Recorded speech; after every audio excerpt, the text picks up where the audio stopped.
everyone, welcome to today's video. So today we're going to be talking about something that's long overdue, and that is what is the best app for anesthesia providers and students. So I'm going to tell you about my favorite app. Quick disclaimer, this video is not sponsored. I paid for the app with my own money. I've been using it throughout CRNA school since our second semester. It was actually recommended to me by upperclassmen. The creators of this app did not pay me to make this video. I did reach out to them to make sure that they were okay with me screen recording and showing it on the video for copyright purposes, which they were perfectly fine with. But other than that, there's no sponsorship or anything like that that I'm gaining from this video. So this is my honest opinion. Okay, so my favorite app ever for anesthesia, and I've been through a lot of them trying to find the right one, is called the Vargo Anesthesia Mega App. Now you might be wondering, who's this app for? This app is for anesthesia providers all across the board. So CRNAs, anesthesiologist assistants, and anybody you could possibly think of. This app is also great for anesthesia students because it has everything in it that you could possibly need for pre-planning and clinical without lugging around all your textbooks with you all the time. And there's one more group of people I would recommend it to that you might not think of right off the bat, and that is ICU nurses who are planning to go to CRNA school. And that is because, especially if you work in SICU or CV ICU, it has all the information in it about the case that was done. So the surgery that your patient had. So if you're planning to go to anesthesia school, or you're just a very motivated ICU nurse who wants to know a lot more about what's going on with your patient, you can look up the surgeries that they had, the medications that anesthesia used in this app, and you can learn a lot more about that. So that's just great to have in your mind when you're treating these patients. Now I want to talk a little bit about my experience with the app. As I said, I've been using it since my second semester of CRNA school.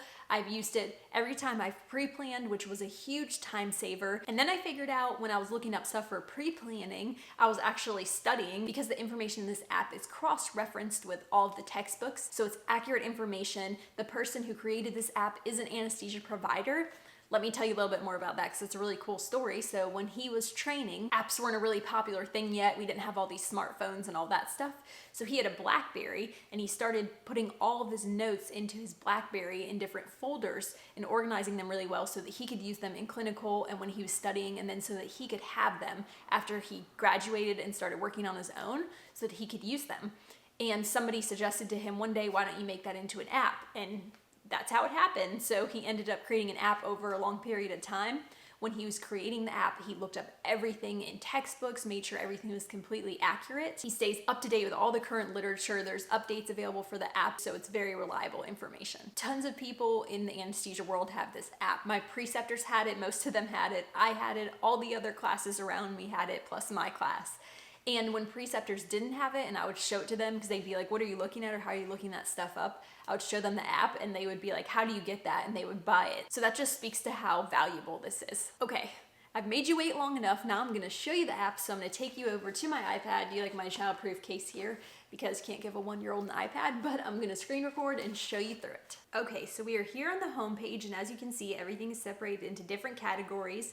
Pediatrics has its own category, which it definitely needs, and I'm going to show you a little bit about that right now. So when you click on Pediatrics, it has all these different subcategories, procedures that are common in pediatrics. I'm just going to click on a random one and show you. So for example, let's say PDA repair.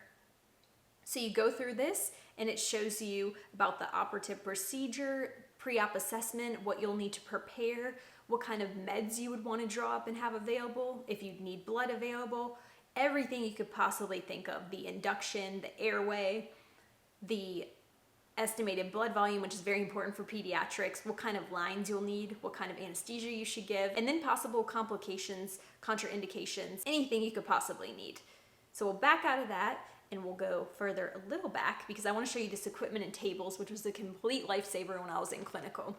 So pediatrics obviously all goes by weight and age. So when I was pre-planning, I would go, for example, I had a 6-month-old 8-kilogram baby. I would click on that and then I would click on tabletop emergency meds and it would tell me the doses for my emergency meds. And not only does it tell you the doses, but underneath them it tells you the dose based on weight, so you can calculate it yourself as well, which is very important when you're studying for boards because you need to know how to do that dosing. So I would always write that down as well in my care plan so I would know that. It shows you the airway and equipment that you need for the pediatrics, the ventilator settings, so that's very important. You don't want to cause barotrauma to their lungs.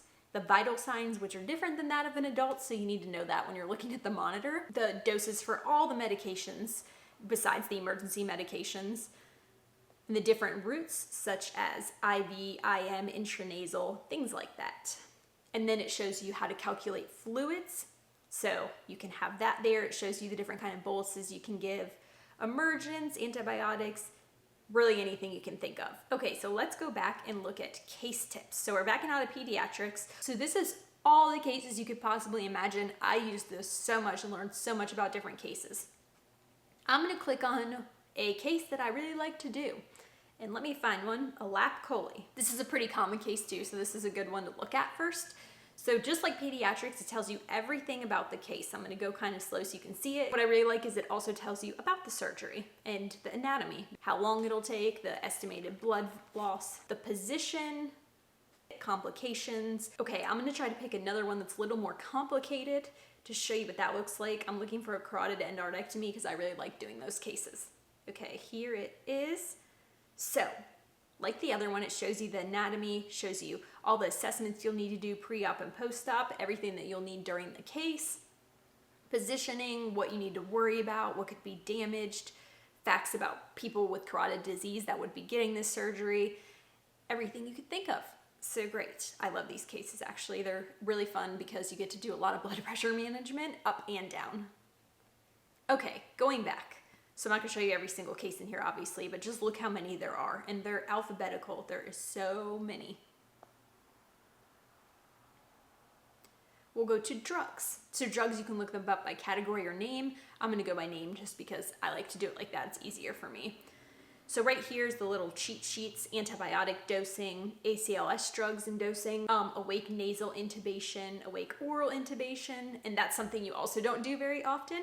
And then there's a drips cheat sheet, which is awesome because it's always great to have a reference for your drips, especially when you're really busy and you need to look something up. Vasopressors, right there. Okay, and now we'll get down to drugs. I'm gonna find succinylcholine because that is a very common drug you use in anesthesia and in the ICU, and I'm gonna show that to you. Here it is.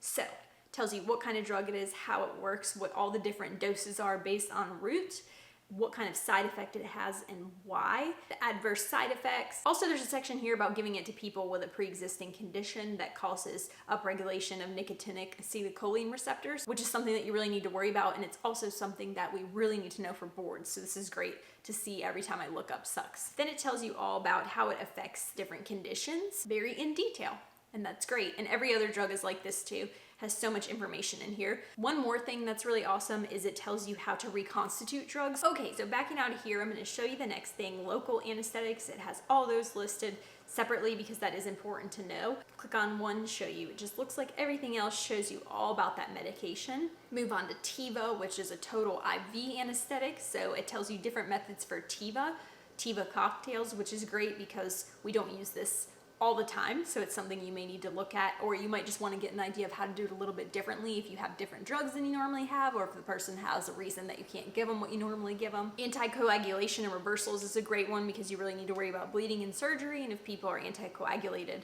obviously that can be an issue. Anticoagulation and regional, it obviously affects regional anesthesia. Platelet function assays, so this is something you don't use too often, but when you do need it, it is something that at least I need to reference. I would assume most people need to reference unless they do things like cabbages all the time. So it has all the interpretations for all these different kinds of labs. Okay, well, that's it for the app. Well, that is not it for the app. There's so much in this app that I can't show you right now, or this video would be like 2 hours long, but I just wanted to give you a quick little rundown. I'm gonna tell you now how much the app costs because you're probably wondering that. So it's $99.99. Sometimes they do have sales like on Black Friday and New Year's and things like that. It is well worth the money. You may be thinking that's expensive. I would have paid hundreds of dollars for this because it saved me so much time and gave me so much value and so much education. Once you download the app, you get free updates for life with most current up-to-date information. So you don't need to worry about the app getting out of date or buying a new app or anything like that. And let me just mention, you can't transfer between like Android and Apple. So this phone has an app and this has an app, and they are separate apps. So because they're different systems. So I had to have 2 different apps to go on these. Just, I wanted to let you know in case you're gonna try to do the same thing as me and then you get surprised that it's $99 twice. But I really wanted it on the iPad too because it's easier to see and bigger for pre-planning and things like that. But I needed it on my phone for the clinic. And I wanted to close out this video by saying that I will be using this app all throughout my anesthesia practice once I graduate in 16 days. So this app is gonna provide me so much value over time. I promise that if you buy this and you're an SRNA or an anesthesia provider, a CRNA, a resident, anything like that, you are gonna love this app. It is so great and you will not be sad that you spent the $99. And that's it for this video. If you like this video, give it a thumbs up. Be sure to subscribe so you don't miss my future videos. I make videos about everything, so it's hard to categorize what my channel's about, but I am an SRNA, almost CRNA, and I make videos about life and school and work and all that stuff. As always, I hope you guys have an amazing week, and I will see you next week.